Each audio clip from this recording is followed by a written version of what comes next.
You're listening to Popstar Conversations, taking you inside with your favorite musical artists. Today, Chuck and I are sitting here with the multi-talented singer, songwriter, producer, guitarist, and actor, Ed Sheeran. Ed, welcome to the show. Ed, good to see you. Do you enjoy doing interviews? No, do you know what? It goes up and down. I was in Holland in Den Haag, and I did 3 interviews there, and they were the best interviews I've ever done. Like, just fucking really cool. And they were just all about kind of like they weren't about my music or me. They were just about what I thought about the music industry, which I kind of love talking about. So yeah, it was good. But then I had some radio interviews this morning that were, in interviews when they just state facts and you just agree and you go, yeah, that did happen. It's that kind of vibe. However, Plus is not your first album. It's your third, isn't it?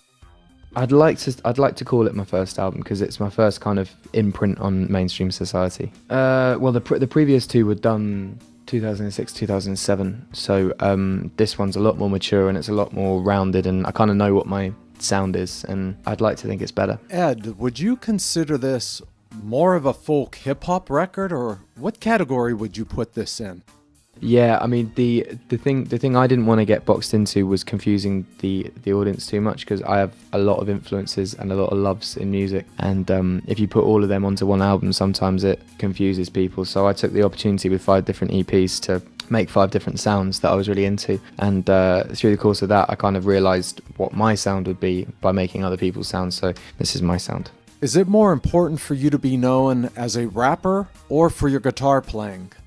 I don't want to be the best anything. I want to be the best me I can be. I know that I know that sounds really twee and shit, but like, there are rappers out there that are always going to be better than me, and there are the guitarists out there that are always going to be better than me, but there's no one that can make my music better than me, so I'm just going to continue doing my music. Was it Damien Rice who inspired you to be a musician? Yeah, Damien Rice was the moment where I realised you didn't have to be in a band to make it. You can, or even make an impact, because I saw him play, and one guy on stage had more presence than any rock band, and it was really cool. What inspired you to write about a heroin-addicted prostitute in the A-Team? And were you really surprised that it became such a hit? It's weird with the A-Team, because radio never wants to play it and TV never wants to play it, and then it just blew up, and then everyone had to play it, and it was just a bit strange. Like, to have a song get successful in that way, and to be playing gig, like most of my gigs, the average age is between about 18 and 40, but sometimes I get booked for younger shows. Like, I got booked for this show called Girl Guides gig, and it was at Wembley Arena, and it was around 12,000 8-year-old girls, because it was just their kind of like Girl Scouts thing. So when I played that song and you have 12,000 8-year-old girls singing Go Mad for a Couple of Grams, I was kind of like, wow, this this has definitely crossed over. Yeah, I think because the song's done tastefully and it's not obvious that it's about a drug addict unless you actually properly listen into it, I think people are okay with it. In the song, You Need Me, I Don't Need You, in those lyrics, are you referring to someone or something specifically? It's kind of about the industry, and it's not really about me either. I know it's kind of a very kind of personal song with lyrics about my life and stuff, but it's kind of more of I wanted to create a kind of anthem for independent musicians out there to be able to say, look, like, at some point you do need a label, because you do need the international, the marketing, the press, the TV, the whatever, but you don't need an A&R if you know what you want to do. Like, some acts, like pop acts, definitely need their A&Rs. They need people to write with, they need kind of producers and stuff. But if you do your thing and you know it's good, if someone comes up to you and tells you to change it, then that's what you need to say. You need me, I don't need you, because the industry would not run if it wasn't for acts that made their own music and did it well. Because you can have pop bands all day long, but when someone like Adele comes up, that refunds the industry, and her selling 13 million records makes everyone kind of get excited again and start signing good acts and pushing good music out there and stuff. And yeah, it's just a song like that. It's just to say, like, keep doing your own thing and it will eventually break through. And you don't have to graduate from a Brit school to become a success. No, that line wasn't so much a dig at the Brit school. It was more of a dig of people thinking that I went to Brit school. There was a time when I wrote that tune where people like Adele and Leona Lewis and The Kooks and who else, Imogen Heap went there. Like all these people went to Brit school. And there was a Brits once where they all won Brits. And in the press it was like young people, young musicians, Brit school, blah, blah, blah. And every time I do a gig, there'd be someone afterwards that'd be going, "Oh, you went to Brit school, didn't you?" And I'd be like, "No." So I put it in the song just to kind of make clear that people knew that I didn't. But it was never a dig at the Brit school. Is it true that your label wanted to change your appearance? I think it's better to look like in a management's eyes and a record company's eyes, the more marketable you are features wise, the easier it is to market you. When actually nowadays people like people that look like themselves. Like Adele does not look like Beyonce, but she can sing like Beyonce, and that's why people, she's just a normal person. She doesn't look too unobtainable, if that makes sense. And I think they wanted me to kind of be a bit more boy band, a bit more model-esque, but I think the fact that I'm not, and even though the album sold however many copies it sold and we're selling out gigs and stuff, I can still wear the same hoodie every day and the same jeans every day and kind of look like the kid next door that doesn't really wash. But I do wash. Ed, did you really record this record plus in your garden shed? Yeah. It seems you created this sort of a lo-fi feel, except for the last song, which is really different. Yeah, that was done in the shed as well. Yeah. So, you know what? The second to last one was the only one that wasn't. The vocals were done there, but that was kind of done more polished up in LA with a guy called No ID.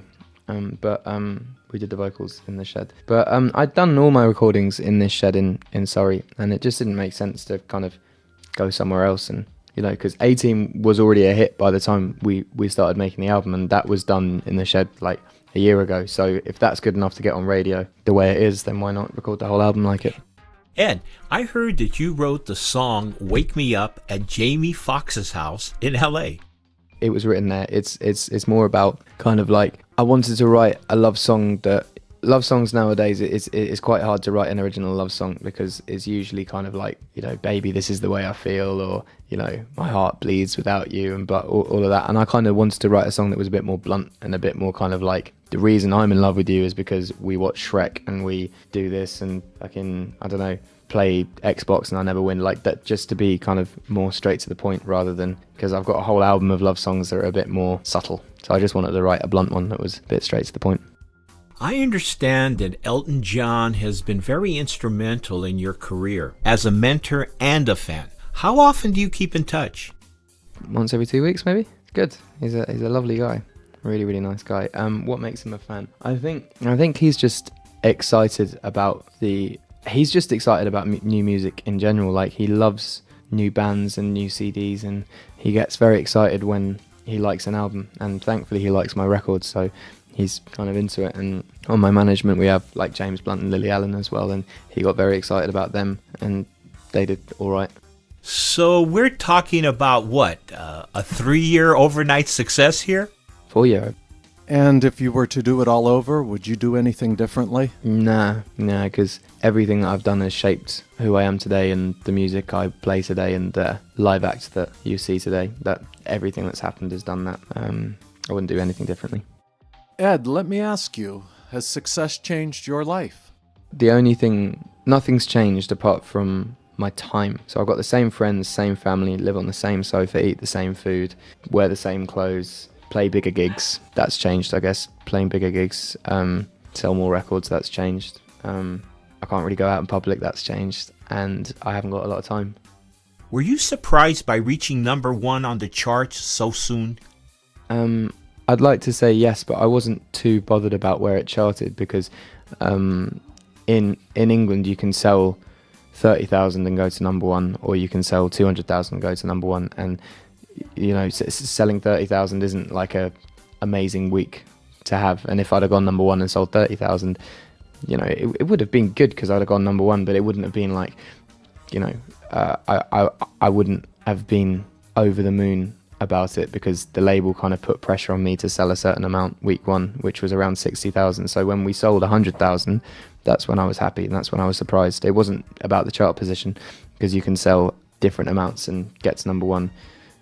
So chart positions don't really mean anything. It's all about kind of sales. So doing 100,000 week one was a very, very nice thing to happen. I was happy. How much time, if any, do you spend on social media? I probably spend an unhealthy amount of time on social networks, but only because I get bored on trains. And I think things like Twitter are important because nowadays with albums and music, you can get it for free anywhere. Like, I could go out now onto that computer and find 16 different download sites you could find this album on for free. So there's no pressure to not download it for free, for instance, because you're losing £8 buying an album, whereas where you could get it for free. So nowadays, the only reason someone's going to buy your album really is if there's a connection with you, if they feel like they know you, if they think you're a nice person and you deserve it. The amount of people that would say, oh, I bought your album because I saw this interview and you seemed all right, or people who'd be like, I think you're a prick and that's why I downloaded it for free. Like, there's those things. So social networking, things like Twitter, if your personality comes across on Twitter, however much you tweet. So if people feel like they know you and that you're a good person and you deserve their £8, which is a weird way to look at music nowadays, but that's when they'll buy your record. So I think it's more important to use social media nowadays, and I think the reason why I've had so much success is I have quite a loyal, loving fan base who every time I release something, they're like, fuck it, let's get it to number one. That's what Ed deserves this. We saw Ed when he was playing to 4 people, and Ed needs to go to number one with this, and that's why they'll support it.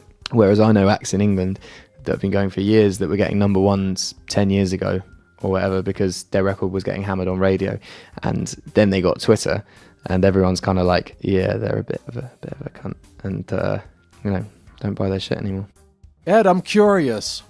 Why did you cast Rupert Grint for the Lego House video? Are you a big Harry Potter fan?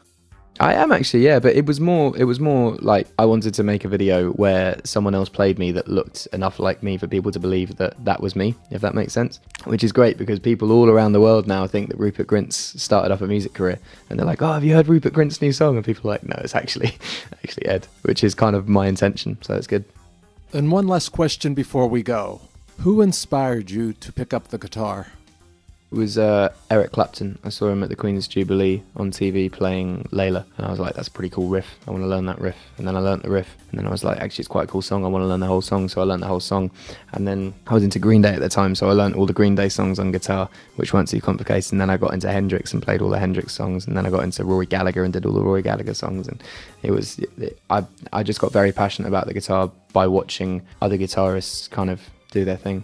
But Damien Rice was the point where I bought an acoustic guitar and started doing the strummy thing. Ed, thanks for sharing your time with us. Thank you so much. Thank you again for listening to Popstar Conversations. Be sure to click the subscribe button below and hit the red bell so that you'll be notified of our next exclusive interview. Thank you again for listening. Thank you for listening to Popstar Conversations. Please join us again for another conversation with your favorite musical artist.